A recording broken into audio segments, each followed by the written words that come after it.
بسم اللہ الرحمن الرحیم من یؤت الحکمۃ فقد اوتی خیرا کثیرا صدق اللہ مولانا العظیم وصدق رسولہ النبی الکریم الرؤوف الرحیم اللہم نور قلوبنا بالقرآن وزین اخلاقنا بالقرآن وادخلنا الجنة بالقرآن ونجنا من النار بالقرآن قال اللہ تعالی وتبارک فی شان حبیبہ مخبرا وآمرا ان اللہ وملائکتہ یصلون علی النبی یا ایھا الذین آمنوا صلوا علیہ وسلموا تسلیما صلاۃ والسلام علیک یا رسول اللہ وعلی آلک واصحابک یا محبوب رب العالمین۔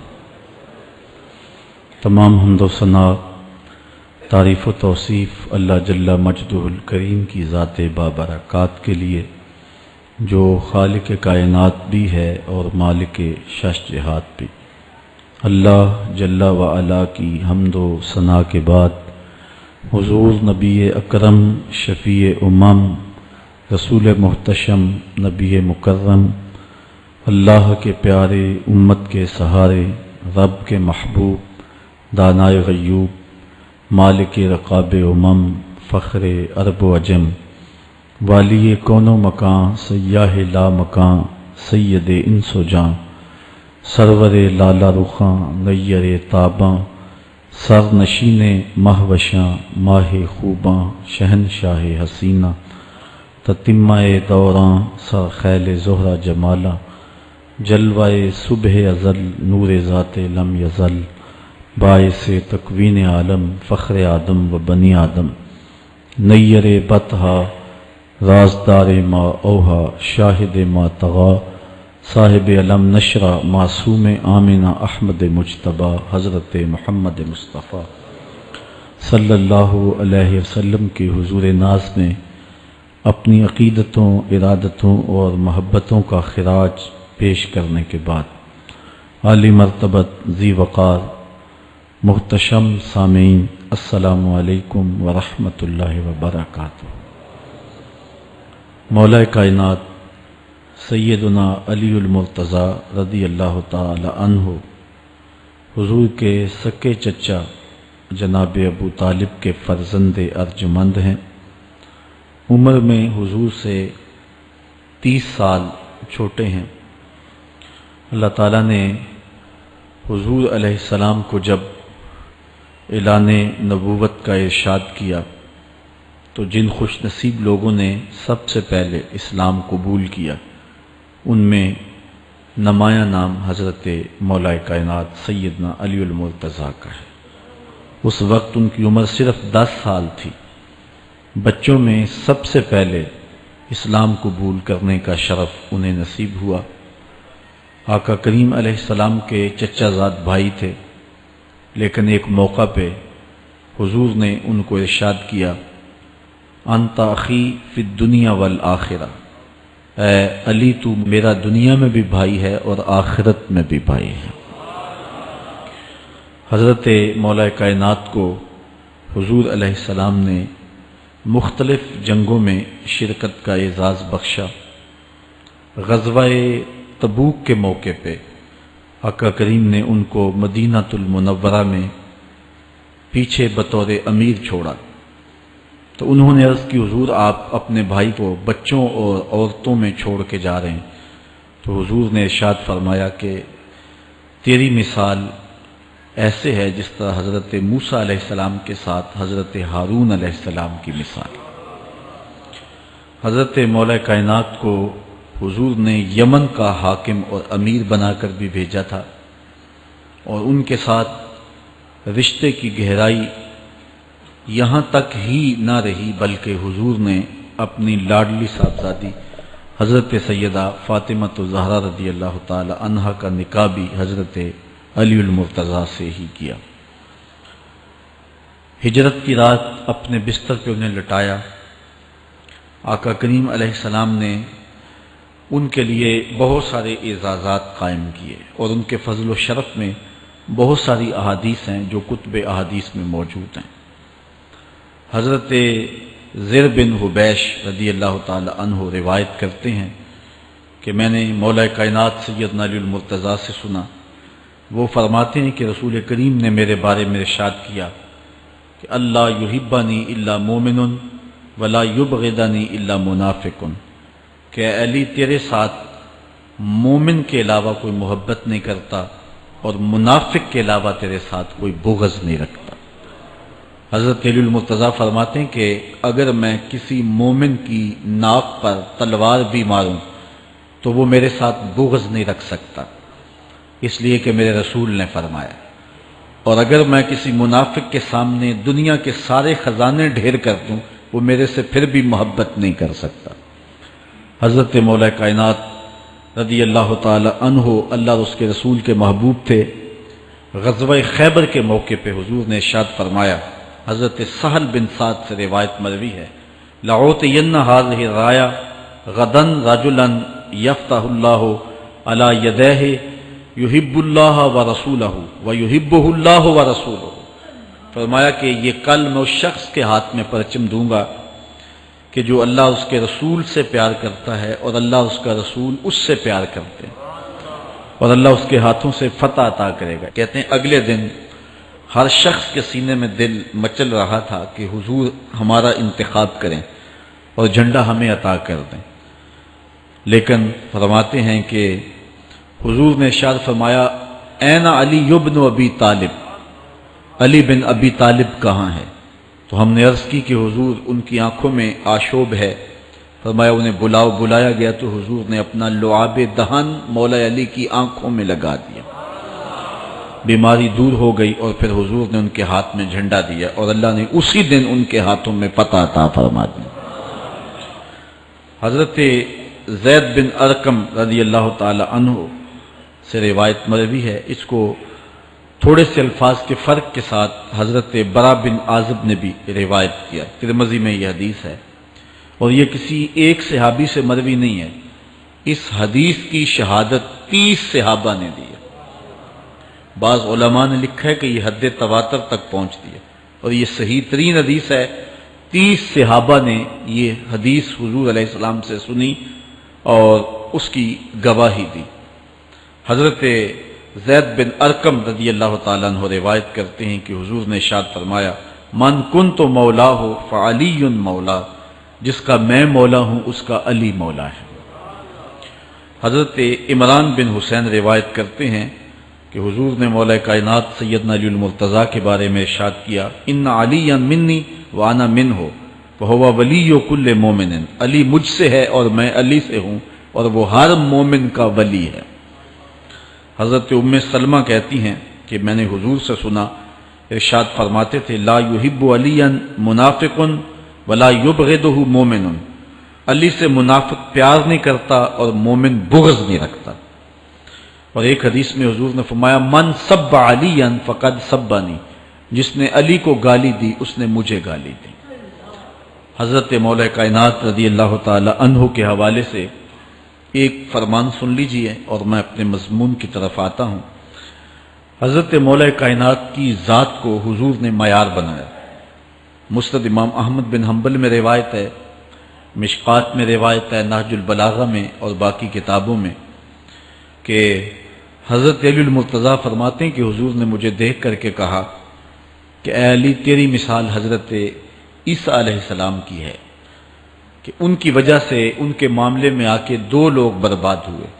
ایک وہ لوگ جنہوں نے اتنی محبت کی کہ ان کو ابن اللہ، اللہ کا بیٹا کہہ دیا، وہ بھی برباد ہو گئے، اور دوسرا گروہ وہ کہ جنہوں نے ان کے ساتھ بغض رکھا اور ان کی ماں پہ تہمت لگائی، وہ بھی برباد ہو گئے۔ حضور نے یہ ارشاد کر کے فرمایا، حضرت علی فرماتے ہیں کہ حضور نے کہا، یہلک فی رجلان محب مفرط یکرزنی بما لیس فی، اے علی تیرے معاملے میں بھی 2 لوگ بربادی میں مبتلا ہوں گے۔ ایک وہ لوگ جو اتنا پیار کریں گے کہ وہ کہیں گے جو تو نہیں ہوگا، اور دوسرے ومبغض یحملہ شنآنی علی ان یبہتنی، اور دوسرے وہ جو تیرے ساتھ بغض رکھیں گے اور بربادی کے راستے پہ چلیں گے۔ تو دونوں گروہ جو ہیں وہ بربادی کی راہوں کے مسافر ہو گئے۔ ایک نے محبت کی اور اس قدر محبت کی کہ وہ کہا جو حضرت علی نہیں تھے۔ حضرت مولا کائنات کے زمانے میں کچھ لوگ آپ کی دہلیز پہ آئے اور کہا یا علی انت ربنا انت خالقنا انت الہنا، اے علی تم ہمارے رب ہو، تم ہمارے خالق ہو، تم ہمارے معبود ہو۔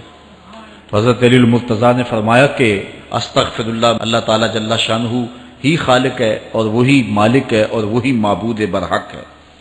انہوں نے پھر یہ بات کہی، تو جب تیسری مرتبہ کہا تو حضرت علی نے ان کی گردنیں کاٹ دیں۔ تو یہ آج بھی لوگ موجود ہیں ہمارے ملک میں، ہمارے ضلع میں لوگ ہیں جو علی اللہ کا نعرہ لگاتے ہیں، اور یہ بدترین لوگ ہیں اور معاشرے کی تل چھٹ ہیں، اور یہ محبت میں گمراہ ہو گئے اور انہوں نے حضرت علی المرتضیٰ کو خدا اور الہ کہہ دیا۔ دوسرا طبقہ ہے جو حضرت علی المرتضیٰ کو الہ اور خدا تو نہیں کہتا، لیکن انہیں نبیوں سے افضل مانتا ہے۔ بلکہ شیخ محدث دہلوی علیہ رحمہ نے تحفہ اثنا عشریہ میں باقاعدہ اس قول کو بیان کر کے اس کی تردید کی ہے کہ جو ایک طبقے کا خیال ہے کہ حضرت جبرائیل علیہ السلام کو نبوت دینے میں غلطی لگ گئی تھی، وہ دینی تھی حضرت علی کو اور دے گئے حضور کو، تو آپ نے اس کا رد کیا ہے۔ ایک طبقہ نبیوں سے حضرت علی المرتضیٰ رضی اللہ تعالیٰ عنہ کو افضل مانتا ہے، اور یہ طبقہ بہت سارا پایا جاتا ہے۔ میں نے اپنے ان کانوں سے جو ہے یہ باتیں سنی ہوئی ہیں، اور آپ نے بھی سنی ہوئی ہوں گی کہ نبیوں سے حضرت مولا کائنات کو افضل مانتے ہیں، اور یہ بھی گمراہوں کا ٹولہ ہے۔ تیسرا طبقہ وہ ہے جو نبیوں سے افضل تو نہیں مانتا لیکن معصوم مانتا ہے، یہ گمان کرتا ہے کہ حضرت علی رضی اللہ تعالی عنہ بھی اس شان کے مالک ہیں جو معصومیت کی شان انبیاء علیہ السلام کو دی گئی۔ یہ 12 امام اور 14 معصوم کا لفظ آپ نے سنا ہوگا، ہمارے جاہل مولوی بھی بول دیتے ہیں بعض کا، معصوم صرف انبیاء کی ذوات ہیں۔ اولیاء اہل بیت محفوظ ہیں، معصوم نہیں ہیں، معصوم صرف ذوات انبیاء ہیں، اور یہ انہی کا اعزاز ہے، ان کے علاوہ یہ اعزاز کسی اور کو حاصل نہیں ہو سکتا۔ چوتھا طبقہ وہ ہے کہ جو حضرت علی المرتضیٰ رضی اللہ تعالی عنہ کو حضرت ابو بکر و عمر رضی اللہ تعالی عنہما سے بھی افضل مانتا ہے۔ خود مولا کائنات نے فرمایا کہ جو لوگ مجھے شیخین سے افضل کہتے ہیں میں ان کے اوپر وہ حد جاری کروں گا جو ایک جھوٹے پہ جاری ہوتی ہے۔ حضرت محمد بن حنفیہ کہتے ہیں جو حضرت مولا کائنات کے بیٹے ہیں کہ میں نے اپنے باپ علی سے پوچھا کہ اس امت میں سب سے افضل شخص کون ہے؟ قال ابو بکر، کہا امت میں سب سے افضل شخص کا نام ابو بکر ہے۔ کہتے ہیں میں نے کہا ثم من، پھر کون؟ قال عمر، تو کہا حضرت عمر رضی اللہ تعالی عنہ۔ تو یہ ان کا اپنا عقیدہ ہے۔ یہ کہا جاتا ہے کہ حضرت علی رضی اللہ تعالی عنہ کا حق غصب کر لیا گیا۔ حضرت علی خود فرماتے ہیں کہ اگر حضور نے میرے بارے خلافت کی وصیت کی ہوتی تو میرے پاس صرف ایک تلوار اور ایک چادر بھی ہوتی تو میں آخر دم تک لڑتا۔ شیر خدا ہو اور اللہ کا رسول وصیت کرے اور وہ چھپ کے بیٹھا رہے، یہ کیسے ہو سکتا ہے؟ تو یہ حفوات ہیں اور یہ اباطیل ہیں، اور یہ جو ہیں وہ شر ہے جو معاشرے کے اندر پھیلی ہے۔ مخبر صادق نے پہلے خبر دی کچھ لوگ محبت میں گمراہ ہوں، وَمُبْغِضٌ يَحْمِلُهُ شَنَآنِ عَلَىٰ أَن يَبْهَتَنِ، اور کچھ لوگ جو ہیں وہ بغض میں برباد ہو جائیں۔ ایسے لوگ بھی دھرتی پہ موجود ہیں کہ مولا کائنات کا نام لیا جائے تو ان کو گوارا نہیں ہوتا۔ خود حضرت مولا کائنات کے زمانے میں ایسے لوگ موجود تھے، آپ کو شہید کیا گیا ہے۔ اسلام کی تاریخ انتہائی دردناک ہے۔ حضرت مولا کائنات رضی اللہ تعالی عنہ کو ابن ملجم نامی بدبخت نے جو ہے وہ تلوار کا وار کر کے جو زہر میں بجھی ہوئی تھی شہید کیا ہے۔ تو یہ بغض اور دشمنی رکھنے والے لوگ تھے جو زمانے میں موجود تھے۔ ایک طرف ایسے تھے جو الہ اور معبود کہتے تھے، اور آپ جانتے ہیں کہ حضرت علی المرتضیٰ رضی اللہ تعالی عنہ کی قبر لوگوں کی نظر سے چھپا کے بنائی گئی، اس ڈر سے کہ لوگ آپ کی قبر کو اکھیڑ نہ دیں، کیونکہ خارجی اس قدر جو ہے وہ زور آور ہو گئے ہوئے تھے۔ اسلام کی تاریخ دردناک ہے۔ حضور علیہ السلام فرماتے ہیں جتنے دکھ مجھے دیے گئے کسی کو نہیں دیے گئے، کسی نبی کو نہیں پہنچے۔ حضرت صدیق اکبر رضی اللہ تعالیٰ عنہ کی 2 سال 2 ماہ 8 دن دور خلافت آپ کا زمانہ دیکھیں، ٹکنے نہیں دیا گیا، سازشیں، مصائب، اعلان۔ حضرت سیدنا عمر رضی اللہ تعالیٰ عنہ کو شہید کیا گیا، حضرت عثمان غنی رضی اللہ تعالیٰ عنہ پہ 40 دن پانی بند رکھا گیا اور پھر انہیں شہید کیا گیا، حضرت مولا کائنات شہید کیے گئے، حضرت امام حسن کو زہر دیا گیا، حضرت امام حسین کو بچوں کے سامنے ذبح کر دیا گیا، حضرت امام اعظم ابو حنیفہ کی وفات جیل میں ہوئی ہے، امام احمد بن حنبل کے بدن پہ اتنے کوڑوں کے نشان تھے کہ جب قمیض اٹھاتے تھے تو ہر جگہ کوڑوں کے نشان ہی نظر آتے، امام مالک کو مدینے کی گلیوں میں گدھے کے اوپر بٹھا کے کالا منہ کر کے وقت کے حاکم نے پھرایا، حضرت مجدد الفسانی علیہ رحمہ کو گوالیار کے قلعے میں جو ہے وہ قید کیا گیا، علامہ فضل حق خیر آبادی کو جزیرہ انڈمان کالے پانیوں کی سزا دی گئی۔ اہل حق کی تاریخ دیکھیں، دردناک تاریخ ہے، آج بھی کابل میں، کندھار میں، قلعہ جنگی میں، دشت لیلہ میں، تورا بورا میں، تکریت میں، موصل میں، بغداد میں، کشمیر میں، غزہ میں، یہاں برما میں دیکھو کون سی قیامت نہیں توڑی جا رہی ہے۔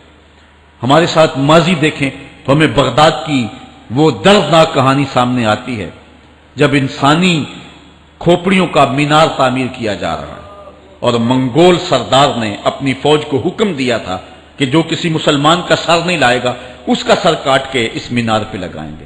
پھر لوگ پیسے لے کے پھرتے تھے کہ مسلمان کا پتہ دے اور اس کی کھوپڑی کاٹی جائے۔ کچھ لوگ جان چھپانے کے لیے تہہ خانوں میں گھس گئے، پھر دجلہ کا بند توڑا گیا، 1.25 لاکھ لاشیں ہم نے تہہ خانوں سے نکالی تھی۔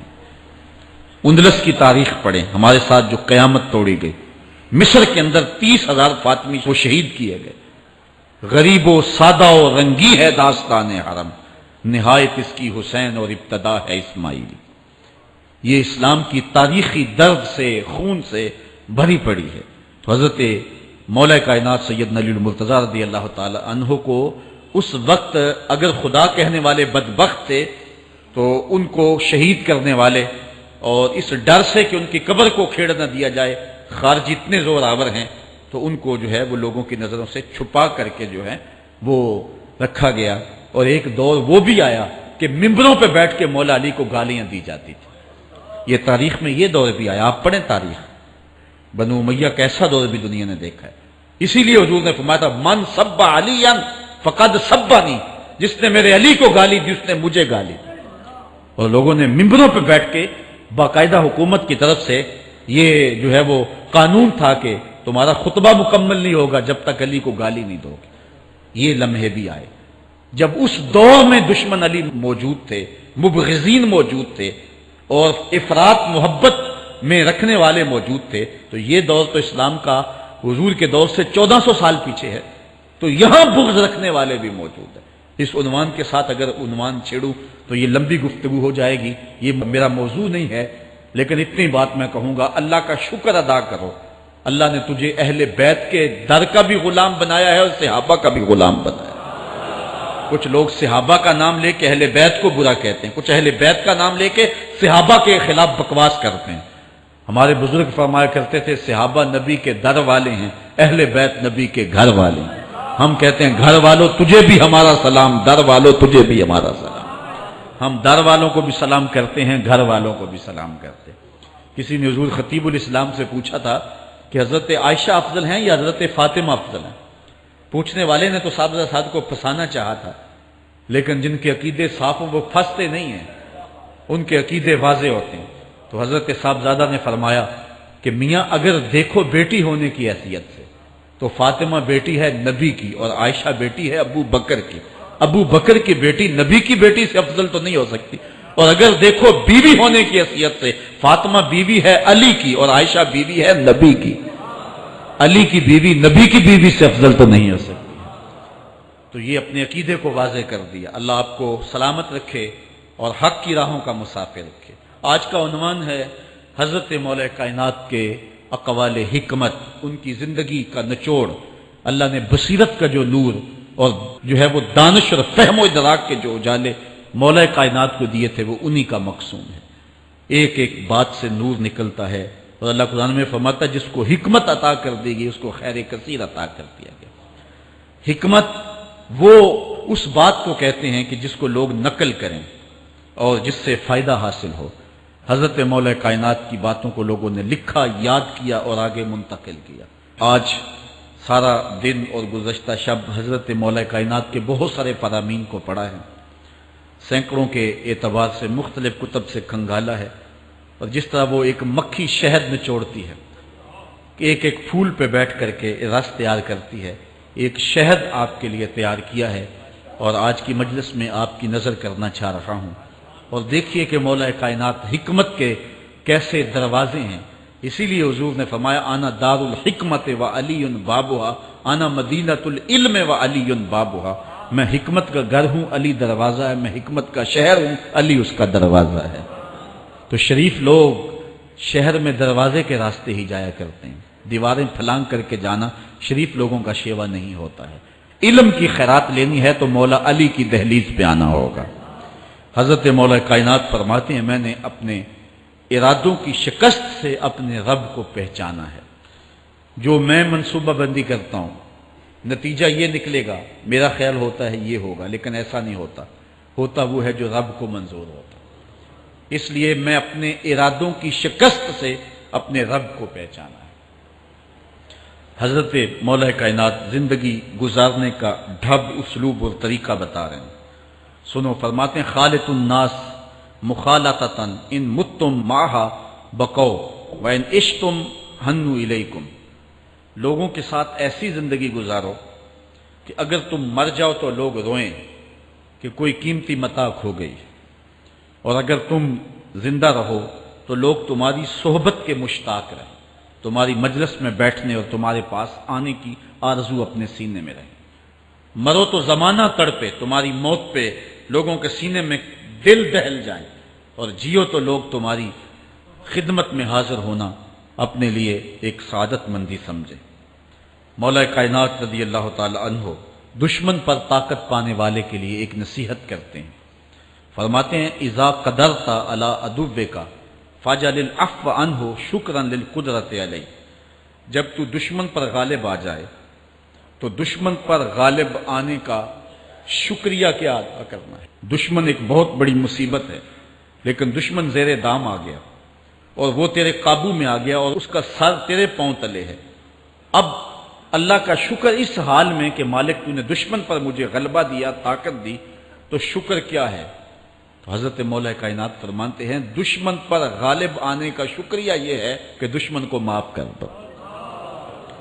یہ بڑے لوگوں کا شیوا ہوتا ہے، جب دشمن قابو آ جائے تو پھر اس سے درگزر کرنا، یہ اللہ تعالیٰ کا شکر ادا کرنا ہے، یہ اللہ تعالیٰ جل شانہ کی اس کرم نوازی کا شکریہ ادا کرنا ہے۔ زہد کیا ہے؟ حضرت مولا کائنات رضی اللہ تعالی عنہ کا ایک 4 لفظی فرمان سنیے، اور زہد کی تعریف کتنی خوبصورتی کے ساتھ کی۔ فرمانے لگے افضل الزہد اخفاء الزہد، بہترین زہد یہ ہے کہ زہد کو پوشیدہ رکھا جائے، بہترین زہد یہ ہے کہ زہد کو پوشیدہ رکھا جائے۔ ہم تو اپنی عبادتوں، اپنی نیکیوں، اپنی سماجی خدمات کے اشتہار چھپواتے ہیں نا۔ وہ کسی زمانے میں ہم سنتے تھے نیکی کر دریا میں ڈال، اور اب کہتے ہیں نیکی کر اخبار میں ڈال۔ یہاں زہد، ترک دنیا، اللہ تعالیٰ کی عبادت کا جو ذوق بندے کو نصیب ہوتا ہے، وہ بہترین اور افضل زہد کیا ہے؟ کہا زہد کو پوشیدہ رکھنا، یہ افضل زہد ہے۔ حضرت مولا کائنات کا ایک اور فرمان سنیے، اشرف الغنا ترک المنا، بہترین دولت مندی کیا ہے؟ جس کے پاس مربے زیادہ ہیں، جس کے پلازے زیادہ ہیں، جس کا بینک بیلنس زیادہ ہے، جس کے پاس جو ہے وہ بہت ساری دولتیں ہیں، سونا اور چاندی کے انبار ہیں، کون سب سے زیادہ دولت مند ہے؟ افضل دولت مندی کیا ہے؟ تو حضرت مولا کائنات فرماتے ہیں کہ افضل دولت مندی یہ ہے کہ آرزویں ترک کر دی جائیں، ورنہ کھرب پتی بھی بندہ ہوگا تو اس کو چین نہیں آئے گا، قرار نہیں آئے گا، حل من مزید اس کی تباہ میں ہوگا۔ چونکہ آنکھیں نہیں رجتی، پیٹ بھر جاتا ہے، آنکھیں نہیں بھرتی۔ کوزائے چشمے حریصاں پر نشد، تا صدف کانے نشد پر در نشد۔ اس لیے حضرت مولا کائنات فرماتے ہیں بہترین غنا اور دولت مندی کیا ہے؟ کہ بندے کی آرزویں ختم ہو جائیں۔ اقبال کہتا ہے تیری دعا ہے کہ ہو میری آرزو پوری، تیری دعا ہے کہ ہو میری آرزو پوری، میری دعا ہے کہ تیری آرزو بدل جائے، میری دعا ہے کہ تیری آرزو بدل جائے۔ تو یہ بہترین غنا ہے کہ بندے کی آرزویں مختصر ہو جائیں، ورنہ انسان جس حالت میں بھی ہو وہاں مطمئن نہیں ہوتا۔ کروڑ پتی ارب پتی کو دیکھتا ہے، ارب پتی کھرب پتی کو دیکھتا ہے، کھرب پتی اپنے سے آگے دیکھتا ہے۔ اس لیے جب آرزویں مختصر ہوں گی تو بندہ جس حالت پہ بھی ہوگا راضی ہوگا، اور بندہ اپنی حالت پہ راضی ہو جائے تو یہ اللہ کی رضا کا سبب ہے۔ حضرت مولا کائنات کا ہی ایک قول ہے، جو اللہ کے عطا کردہ تھوڑے رزق پہ راضی ہو گیا، اللہ تعالیٰ قیامت کے دن اس کے تھوڑے عملوں پہ راضی ہو جائے۔ یہ اللہ کی کرم نوازیوں کے رنگ ہیں۔ حضرت مولا کائنات کی ایک اور حکمت آمیز بات سنیں، فرما رہے ہیں سیئات تسوء کا خیر عند اللہ من حسنۃ توجب کا، وہ برائی جو تجھ کو پریشان کر دے، دکھی کر دے، اذیت میں مبتلا کر دے، وہ گناہ جو تیرے ضمیر پہ بوجھ بن جائے، تو اپنے آپ کو حقیر سمجھنے لگ جائے، چھوٹا سمجھنے لگ جائے، گناہگار سمجھنے لگ جائے، جس برائی سے تجھے دکھ پہنچے وہ اس نیکی سے بہت اچھا ہے وہ تیرا برائی کرنا جو تجھے تکبر میں مبتلا کر دے۔ جس نیکی سے تو متکبر ہو جائے، انسان کو انسان نہ سمجھے، مخلوق کو کیڑے مکوڑے سمجھے، اپنے سجدوں پہ ناز کرے، ان سجدوں سے وہ برائی بہتر ہے جو تیرے اندر عجز پیدا کر دے، تیرے اندر نرمی پیدا کر دے، تیرے اندر جو ہے وہ ایک رکت پیدا کر دے۔ وہ برائی جو ہے وہ اس نیکی سے بہتر ہے۔ حضرت مولا کائنات کا ایک اور فرمان دیکھیے، لا غنا کل عقل ولا فقر کل جہل ولا میراث کل ادب ولا ظہیر کل مشاورہ۔ کتنی خوبصورت باتیں ارشاد فرمائیں۔ فرمایا عقل جیسی دولت کوئی نہیں، عقل جیسی دولت کوئی نہیں ہے، اور جہالت جیسی غربت کوئی نہیں۔ جو شخص جاہل ہے وہ کروڑوں میں بھی کھیلتا ہے تو وہ غریب ہے۔ اللہ نے عقل کا چراغ دیا ہے تو اس کے پاس دولت نہیں بھی ہے تو عقل بہت بڑی دولت ہے۔ تیسری بات، ولا میراث کل ادب، اور ادب جیسی وراثت کوئی نہیں۔ ایک بندے کو ادب کی دولت مل گئی تو اس کو سب کچھ مل گیا۔ آج جس دور میں ہم جی رہے ہیں، اس دور میں ہم سے ادب چھینا جا رہا ہے، بڑی باریک سازشیں ہو رہی ہیں، آنکھوں سے حیا نکالا جا رہا ہے، بوڑھوں کا، بزرگوں کا۔ یہ ماہ رمضان کا کتنا حیا ہوا کرتا تھا، اگر کوئی بدقسمتی سے روزہ نہیں رکھتا تھا تو وہ سامنے کبھی کھاتا ہی نہیں تھا، اسے رمضان کا حیا مارتا تھا۔ لیکن آج لوگ کھلے بندوں نہیں کھا رہے، حیا ہی اڑ گیا آنکھوں سے۔ اس طرح اہل بیت کا حیا آنکھوں سے نکل گیا، اصحاب رسول کا حیا آنکھوں سے نکل گیا، نبی کا حیا لوگوں کی آنکھوں میں نہیں رہا۔ بے ادبی کو فروغ ہے، اور نبی کے بارے میں ایسی ڈٹائی سے بات کرتے ہیں جس طرح عام آدمی ہو گئے۔ یہ بے حیائی کا اور بے ادبی کا دور ہے، جبکہ ادب ایک بہترین وراثت ہے۔ اگر آپ مجھے پوچھیں کہ دین کیا ہے، ایک تو ہے کہ 3 گھنٹے کا باز کیا جائے کہ دین یہ ہے، اور ایک ہے کہ 2 لفظوں کے اندر بتایا جائے دین کیا ہے۔ تو اگر 2 لفظوں میں بتانا چاہوں تو اقبال کا لہجہ ادار دینا پڑے گا۔ اقبال کہتا ہے دین سراپا سوختن اندر طلب، انتہائش عشق آغازش ادب۔ طلب محبوب میں تڑپنے کا نام دین ہے، ادب سے شروع ہوتا ہے عشق پہ ختم ہو جاتا ہے۔ جس دین میں ادب نہیں ہے وہ دین نہیں، چاہے صحابہ کا ادب نہیں، چاہے اہل بیت کا ادب نہیں، چاہے انبیاء کی ذوات کا ادب نہیں، چاہے والدین کا ادب نہیں، دین نام ہی ادب کا ہے۔ تو یہ دولت اس وقت چھینی جا رہی ہے، اور بڑی تیزی کے ساتھ قوم کے اندر بے ادبی کو فروغ دیا جا رہا ہے۔ نئی نسل کی حفاظت کریں، اپنی اولاد کو محفوظ کر لیں، ان کے عقیدوں کی صحت کا التزام کریں، کہیں ایسا نہ ہو کہ ان کی زبان لمبی ہو جائے اور ولیوں پر، نبیوں پر، اور حضور علیہ الصلوۃ والسلام کے اصحاب پر اور حضور کی آل پر وہ زبانیں تان کھولیں۔ اور جس کو جو ہے وہ استنجے کا بھی پتہ نہیں ہے، وہ انبیاء کے علم پہ گفتگو کر رہا ہے۔ شرم نہیں آتی کس کا علم تول رہے ہو، کس کی ذات کو ناپ رہے ہو۔ ڈٹھے ورق قرآن دے پھول سارے، تیری شان جیا نہیں کوئی ہو ڈٹھا، تیری شان دا کرے مقابلہ جیڑا انہوں عاشقاں اصلی چور ڈٹھا۔ کوئی نور آکھے کوئی بشر آکھے، پیندا رات دنے ایہو شور ڈٹھا، اللہ والیاں گل مکا دیتی تساں ہور ڈٹھا اساں ہور ڈٹھا۔ تم نے پتہ نہیں کس کو دیکھا ہے جو سکی بیٹی کو بھی نہیں بخشوا سکتا، گلا پھاڑ پھاڑ کے کہا جاتا ہے نبی سکی بیٹی کو نہیں بخشوا سکتا۔ اور میاں تم بخشوانے کی بات کرتے ہو، نبی تو کہہ رہا ہے فاطمہ تو جنتی عورتوں کی سردار ہے، وہ تو جنتیں بانٹ رہے ہیں، وہ تو جنتیں وراثت میں دے رہے ہیں۔ تو ادب پہلا کرینہ ہے محبت کے کرینوں میں، اس لیے کہا کہ ادب جیسی میراث کوئی نہیں، ولا ظہیرہ کل مشاورہ، اور مشورے جیسا مددگار کوئی نہیں۔ آپ کے پاس بڑے اسلحے ہیں، بڑی تلواریں ہیں، بڑے تعلقات ہیں لوگوں کے ساتھ، لیکن اچھا مشورہ یہ سب سے اچھا مددگار ہے آپ کا۔ حضرت مولا کائنات کا ایک اور قول سنیے، نفس المرء خطاہ الی اجلہ، آپ فرماتے ہیں کہ آدمی کی یہ جو سانسیں نکل رہی ہیں یہ موت کی طرف اٹھتے ہوئے قدم ہیں۔ دوسری سانس تب آتی ہے جب پہلی ختم ہو جاتی، تو پہلی سانس کی موت دوسری سانس کی زندگی ہے۔ وہ کیا کسی نے کہا زندگی نام ہے مر مر کے جیے جانے کا، یہ ایک بار ہم ایک سانس کو کاٹتے ہیں تو دوسری سانس آتی، جب تک پہلی سانس موجود ہے دوسری نہیں آئے گی۔ تو حضرت مولا کائنات فرماتے ہیں یہ موت کی طرف اٹھتے ہوئے قدم ہے۔ آپ رکے ہوں اشارے پہ تو ہمارے یہ پنڈی بائی پاس پہ جو اشارے لگے ہیں یہ 125 سے بھی چلتے ہیں، 125 سے پیچھے آ رہے ہیں، 20 سے 25 سے 50 سے 100 سے 125 سے پیچھے آ رہے ہیں۔ حضرت مولا کائنات فرماتے ہیں جو چیز شمار کی جاتی ہو وہ بالآخر ختم ہو جاتی، تو گنتی جب الٹی چلتی ہے تو بہت جلد کام زیرو پہ آ جاتا ہے، اور زیرو پہ پہنچنا ہی موت ہے۔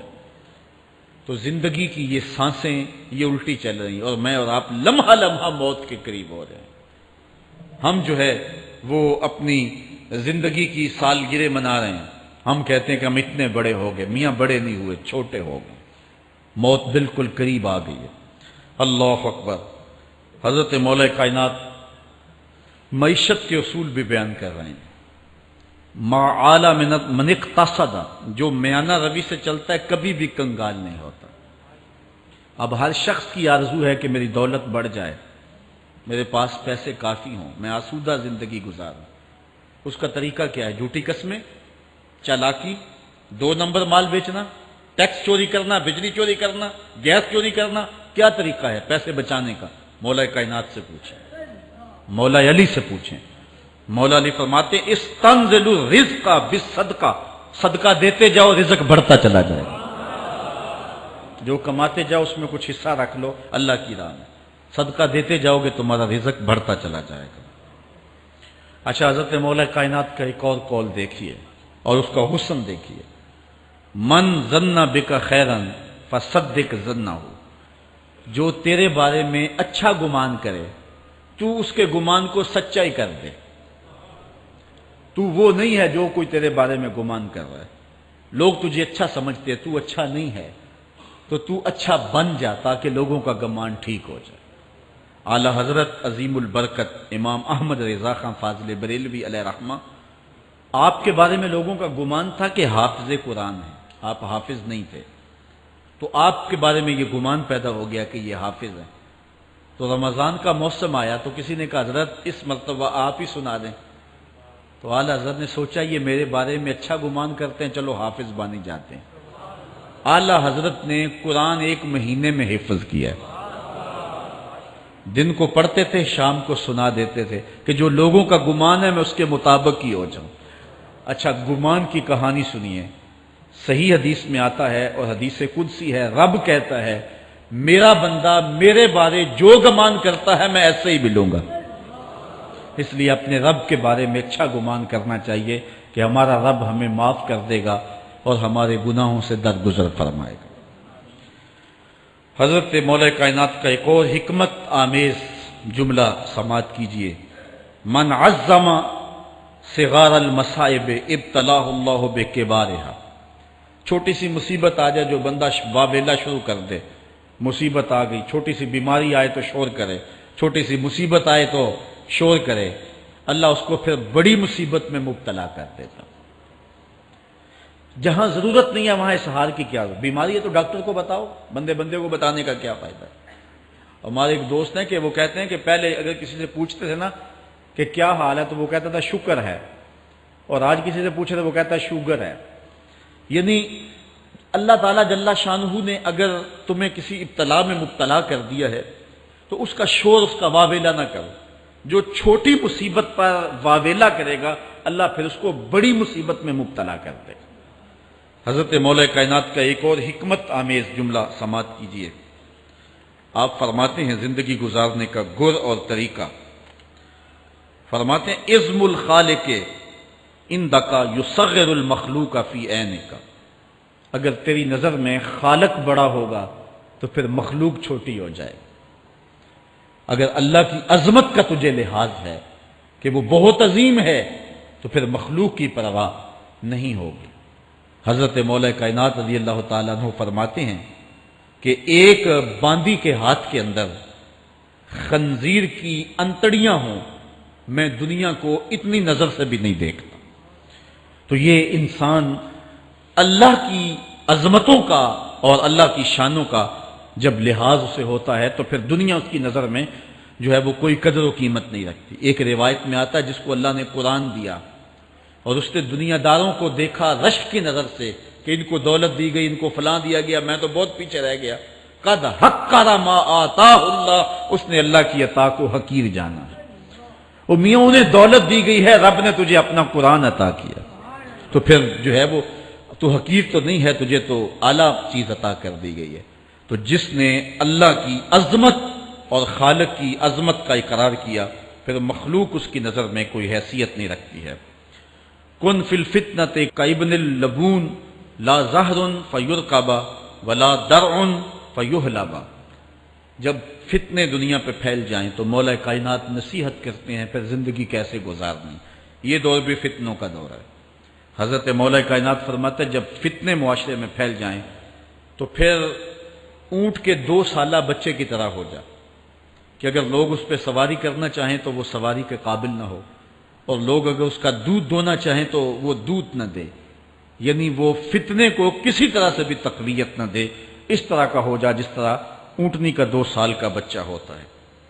حضرت مولا کائنات فرماتے ہیں من حاسب نفسہ رابحہ ومن غفل عنہا خاسرہ ومن خاف آمنہ ومن اعتبر ابصرہ ومن ابصر فاہمہ ومن فاہم عالم۔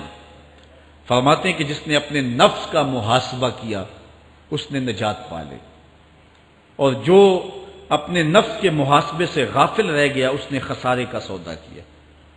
جو اللہ سے ڈرا وہ امن پا گیا، اور جس نے زندگی سے عبرت حاصل کی اس کی آنکھوں میں روشنی آ گئی، بصیرت کا اسے نور مل گیا، اور جسے بصیرت کا نور مل گیا وہ فہم و فراست کی دولت سے مالا مال ہو گیا۔ ومن فاہم عالمہ، اور جس کو فہم مل گیا وہی شخص عالم بن گیا۔ مختلف سیغے یاد کرنے سے عالم نہیں بنتا، فہم و فراست کا نور اگر مل جائے تو یہ ہے علم کا جمال، آخرت کی فکر رکھنے والا عالم۔ بلکہ مولا کائنات فرماتے ہیں العلم علمان مطبوع و مسموع، علم 2 علم ہے، ایک وہ ہے جو من میں راسخ ہو اور ایک وہ ہے جو کانوں تک رہتا ہو۔ فرماتے ہیں ولا ينفع المسموع اذا لم يكن المتبوع، جو سنا ہوا علم نفع نہیں دیتا جب تک وہ من میں اتر نہ جائے اور باطن کے اندر روشنی نہ کر دے۔ حضرت مولا کائنات کی ایک اور نصیحت ذرا غور سے سنیے، فرمایا تمہارے سامنے نیکوکار اور بدکار برابر نہ ہو، کہ نیک بھی جو ہے وہ اسی انداز میں ہو اور برا بھی، اس کا سلوک بھی تمہارا ایک جیسا ہی ہو۔ ایسا کرنے سے نیکوں کی ہمت پست ہو جائے گی اور خطاکار اور بھی شوخ ہو جائیں گے۔ ہر آدمی کو وہ مقام دینا چاہیے جس کا وہ اپنے عمل کے اعتبار سے مستحق ہے۔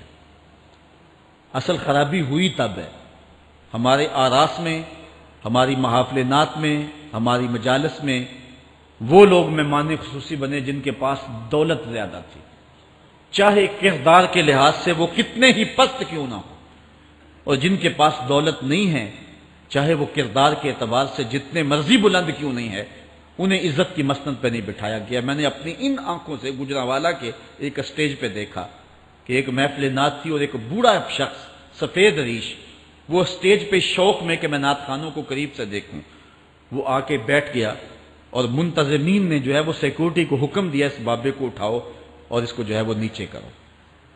یعنی لوگوں کی قدر و منزلت ان کے دولت کے قد کے مطابق کی جاتی۔ جو کل شراب خانے میں مہمان خصوصی تھا آج وہ محفل نعت میں مہمان خصوصی ہے۔ جو جتنا بڑا ڈاکو ہے اتنا ہی بڑا جو ہے وہ عزت پاتا ہے. کیوں؟ دین میں تو عزت ان کو ہونی چاہیے جو دیندار. ان اکرمکم عند اللہ اتقاکم، جو سب سے زیادہ متقی ہوگا اللہ کے نزدیک وہی عزت والا ہوگا. تو ایک بندے کو دنیا میں بھی عزت ہے اور مصلی اور محراب اور جو ہے وہ عرس اور پیر خانے میں بھی اس کو عزت ہے، تو پھر یہ حوصلہ شکنی ہے تقوی والوں کی. حضرت مولا کائنات فرماتے ہیں اور خطا کار اور بھی شوق ہو جائے گا. بلکہ ہم نے جو انداز اختیار کیا ہوا ہے، ایک شعر پڑھتے ہیں ہمارے نعت خاں کہ چلو دربار نبی میں چلیں، کھوٹے سکے بھی جہاں پہ چلتے ہیں. اور پھر جو ہے وہ سارے لوگ نوٹ پھینک رہے ہوتے ہیں. شرابی بھی نوٹ پھینک رہا ہے، جوا کھیلنے والا بھی پھینک رہا ہے، جس نے رشوت سے پیسے کمائے وہ بھی پھینک رہے ہیں اور خوش ہو رہے ہیں کہ کھوٹے سکے بھی وہاں چلتے ہیں. جبکہ ان اللہ طیب ولا یقبل الا الطیب، حدیث میں آتا ہے اللہ فرماتا ہے کہ اللہ طیب ہے اور پاکیزہ کے علاوہ قبول ہی نہیں کرتا. من غش فلیس منا، جو ملاوٹ کرے وہ ہم سے نہیں ہے. اور یہاں کھوٹے سکے بھی چلائے جا رہے ہیں اور پھر جتنے بھی کھوٹے سکے ہیں وہ نوٹ پھینک رہے اور ایسے ایسے پھینک رہے اور خوش ہو رہے ہیں کہ یہ تو کچھ بھی نہیں ہے. حرام سے کمائے، حلال طریقے سے کمائے، جس طریقے سے کمائے کوئی فرق نہیں پڑتا. نہیں، حضرت مولا کائنات نے زندگی کے گر سکھائے. فرماتے ہیں کہ نیکوکار اور بدکار تمہاری نظروں میں برابر نہ ہوں. ایسا کرنے سے نیکوں کی ہمت پست ہو جائے گی اور خطا کار اور بھی شوق اور گناہ میں دلیر ہو جائیں گے. ہر آدمی کو وہ مقام دو جو عمل کے اعتبار سے اس کا مقام بنتا ہے. لیکن اس دور کے اندر تو جو حال ہو گیا ہے، بلکہ حضرت مولا کائنات اس بات کو پہلے بھام کے ارشاد فرمایا، لوگوں کا عجیب حال ہے، بدکاری کو اعلیٰ نسب کا نشان سمجھتے ہیں اور پاک دامنی کو تعجب خیال کرتے ہیں. گویا اسلام کے لباس کو الٹا پہن لیا ہے لوگوں نے. جو رخ سیدھا ہونا چاہیے تھا اس کو الٹا کر دیا، جو الٹا ہونا چاہیے اس کو سیدھا کر دیا. حضرت مولا کائنات کا ایک اور قول بھی سنیے، تھوڑا سا شک بھی دین بگاڑ دیتا ہے. دین کے اندر شک نہیں کرنا چاہیے. دین جو ہے وہ یقین کا نام ہے. علامہ اقبال نے ایک بڑی خوبصورت اس وقت بات کہی تھی جب شکوک جنم لے رہے تھے کہ سن اے تہذیب حاضر کے غلام، غلامی سے بدتر ہے بے یقینی. غلامی سے بدتر ہے بے یقینی. آج بے یقینی پھیلا دی گئی ہے معاشرے کے اندر اور قوم جو ہے وہ بالکل جو ہے وہ یقین کی اس دولت پہ جو ہے وہ قانے نہیں ہے. اور فرمایا مولا کائنات نے تھوڑا سا شک بھی دین بگاڑ دیتا ہے. اور پھر دوسرا قول بھی سنیے، تھوڑی سی دنیا بھی آخرت برباد کر دیتے. یہاں دنیا سے مراد کیا ہے؟ دولت، کاروبار نہیں. چیز دنیا از خدا غافل بدن. مرشد اقبال رومی کہتے ہیں دنیا کیا ہے؟ خدا سے غافل ہونا. خدا سے غافل جو شے کر دے، وہ دولت ہو، وہ کاروبار ہو، وہ بیوی ہو، وہ بچے ہوں، وہ دنیا ہے. اور دنیا تھوڑی بھی ہو آخرت کی بربادی کا سبب ہے. حضرت مولا کائنات فرماتے ہیں پرہیزگاری کے سوا علم درست نہیں ہوتا اور طمع کی موجودگی میں دین سلامت نہیں رہ سکتا. اگر میرے اندر لالچ ہے تو میں یہاں ممبر پہ بیٹھ کے حق نہیں بول سکتا. اگر میرے اندر لالچ ہے تو میں اسمبلی میں بیٹھ کے حق نہیں بول سکتا. جب طمع ہو تو پھر دین سلامت نہیں رہتا اور جب طمع نہ ہو تو بندہ سولی پہ چڑھ کے بھی حق ہی بولتا ہے. دوواں گلاں وچوں 10 درویشا، میرے حضور کی بالعالم فرماتے ہیں دوواں گلاں وچوں 10 درویشا، تینوں کیڑی گل کو بولی، عالم اوپر ممبر بولے عاشق اوپر سولی. جب تک تھوڑی طمع بھی انسان کے اندر ہے تو بندہ پھر اس کا دین سلامت نہیں رہ سکتا. دین کی سلامتی طمع کو ختم کرنا ہے. لالچ بنیاد ہے دین کی خرابی کی. یہ وہ حکمت بری باتیں تھیں جو مولا کائنات سید نبی المرتضیٰ رضی اللہ تعالی عنہ کی ہمارے تک پہنچی اور انہوں نے زندگی گزارنے کا ڈھب، اسلوب اور گر سکھایا. آفاق کے ہر ہر گوشے میں قرآن سنا کر دم لینا، اب رکنا نہیں، اب تھمنا نہیں، فردوس میں جا کر دم لینا،